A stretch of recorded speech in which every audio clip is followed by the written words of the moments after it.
So we're going to begin with a man who is an LA legend, a music industry legend, and he's somebody who actually met the Beatles before Ringo Starr joined the band. So we're talking about 1961.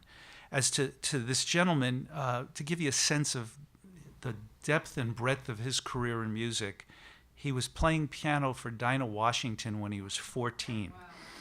And throughout his career, he has been part of the music world of dozens of all-time greats, including Little Richard, Etta James, Frank Sinatra. I don't think any other musician has hit that trifecta. Here's another one. He was Aretha's music director for decades, Phil Collins and P. Diddy. How about B.B. King, Ray Charles, and Sly Stone? I mean, we could do this all night. Suffice it to say that over a half century since he first walked into a studio, he's still one of the most sought-after cats around, if I can use that word and not sound too uncool. Anyway, to overuse an old cliche, he's an artist's artist. And like so many of our guests tonight, his musical journey took root here in Los Angeles at Emmanuel Arts High School. I'm really excited to introduce this man because the footprint he has made in the world of music is epic. Please welcome HB Barnum.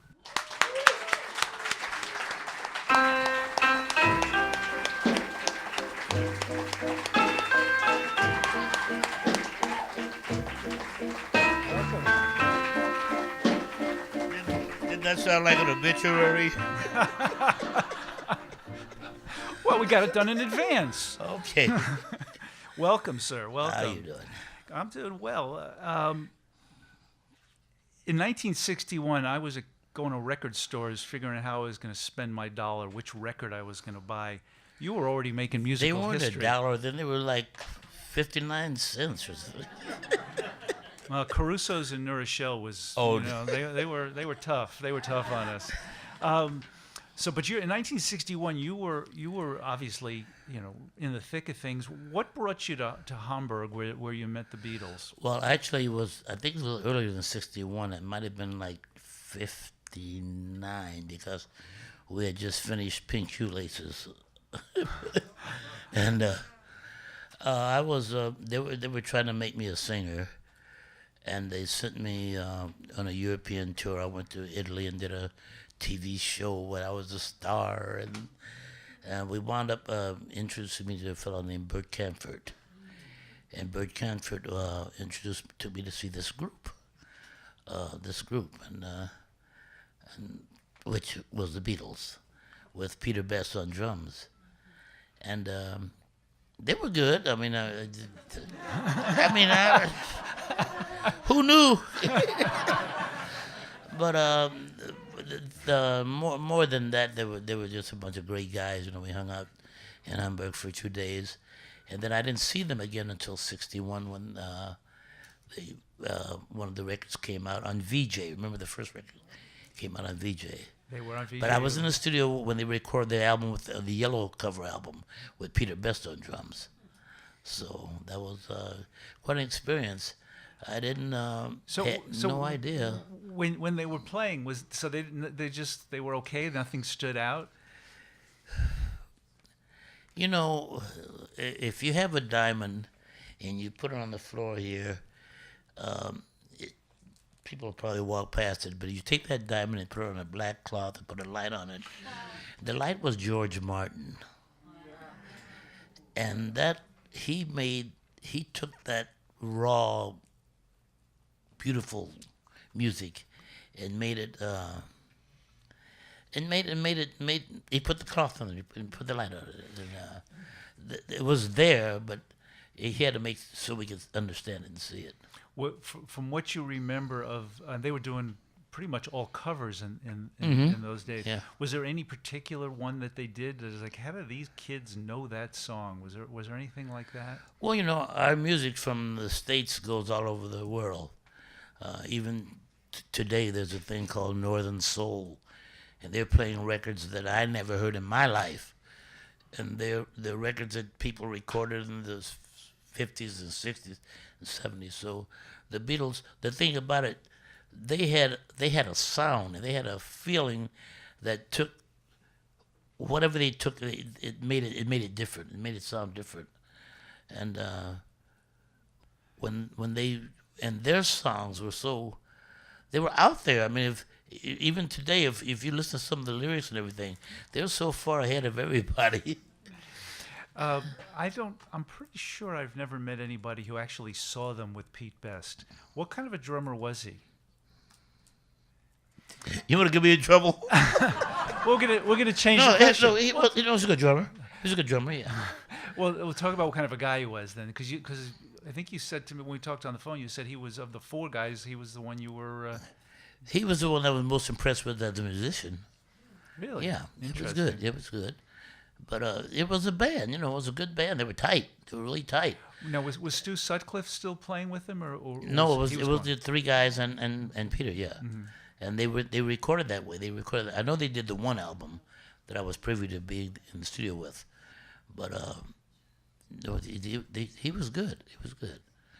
Ringo was a character, and I think the character is what they needed to loosen everybody up. Because Paul and George and John, they were really serious, and Ringo came in and just kind of he mixed the soup up. Made it The missing piece. Yeah. Well, he was on Larry King a few years ago with Paul, and he said, until I joined the group, you guys couldn't get a deal.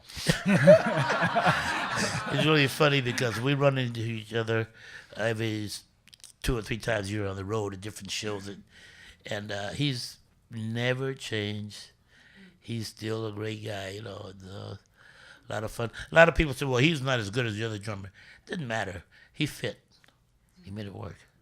Now, you saw them in '61. When was the next time? Was the next time when they came to Los Angeles? Next time when they came to Los Angeles, we didn't really keep contact, but when they came to Los Angeles, I guess, when they came to Los Angeles, Capitol had a big party for them at the label. And I took my son, who was then 5 years old, to meet the Beatles, because by that time, they'd done Sullivan, they were big. And so being in Los Angeles, they wanted to keep him hidden, so they kept him hid at my house a couple of days. They hung out the house, and they could come up and get away from everything. My house is completely secluded, and at the time, it was the only house on the hill. So where were you? I'm on Mulholland, same place I've been for the last 64 years. Yeah. So they could come up there and hang out. There was nobody to bother them.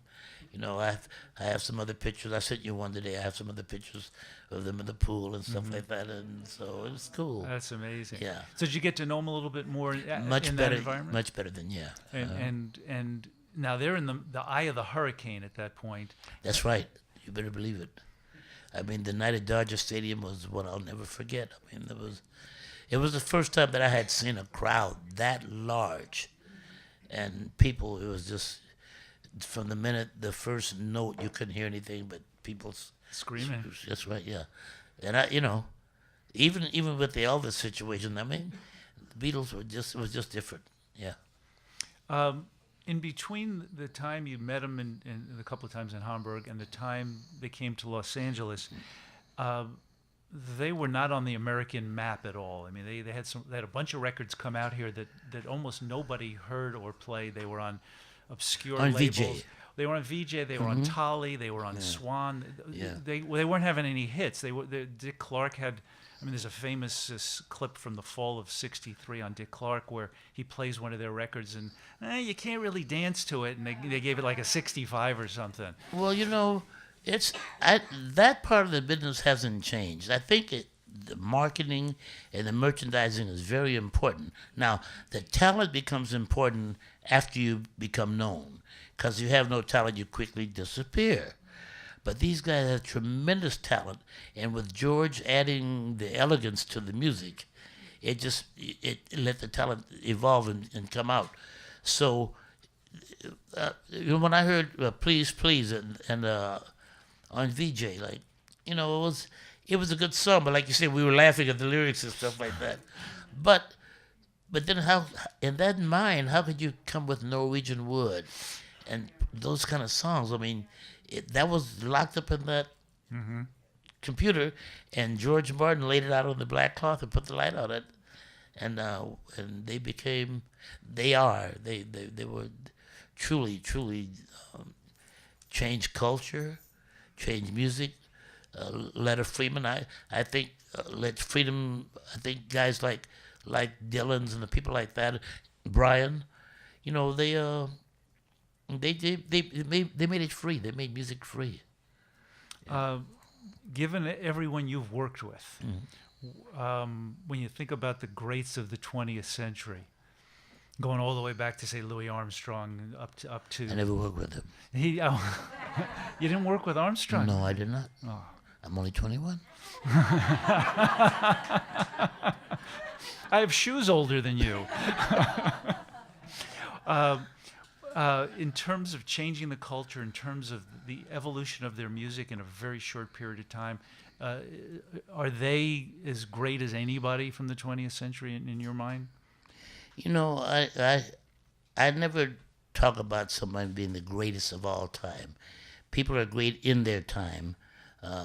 Fighters, football players, track stars, music in their time. They certainly change things in their time, and the change doesn't go away. Once, if it's good, it doesn't go away. We can now listen to Beatles songs and still enjoy them, even with all the rap and the other stuff that's out there. I say Norwegian Wood, but that's one of my favorite songs, you know. And just the chord structure, the way it was put together. Now, I heard that same song when they did it with just the band, but didn't have the elegance that it wound up with. And, it's a team effort. You have to take that raw talent and, put it in the pot and stir it up and add some other stuff to it, and it comes out on this side. It's a good meal. So you have to... You have to say, I'm not saying that without George Martin they wouldn't have made it. I didn't say that. But I'm saying all of it, it's a team effort, And it's a team effort with the marketing, because supposing Capitol hadn't marketed them correctly. Suppose they'd never done the Ed Sullivan Show. Who knows? Right. It's a lot of serendipity. Yeah. But once they got the notoriety and exposure, they had to be good. And they were great. They were great. Now, I understand a few years ago, Sir Paul, called you about there was a gig he needed you for? Yes, I was going to go and conduct for him, but I was stuck with Mrs. Franklin, and I couldn't just walk away at that point, and he couldn't wait. So I appreciate that offer, and like I say, that's the way life is, Great. If we have time for one question, anybody in the audience want to shout something out? Hello. Okay. It's a real pleasure to meet you. We're so honored that you could be. Thank you so much. Part of this. Okay. All right. Thank you. HB Barnum, please.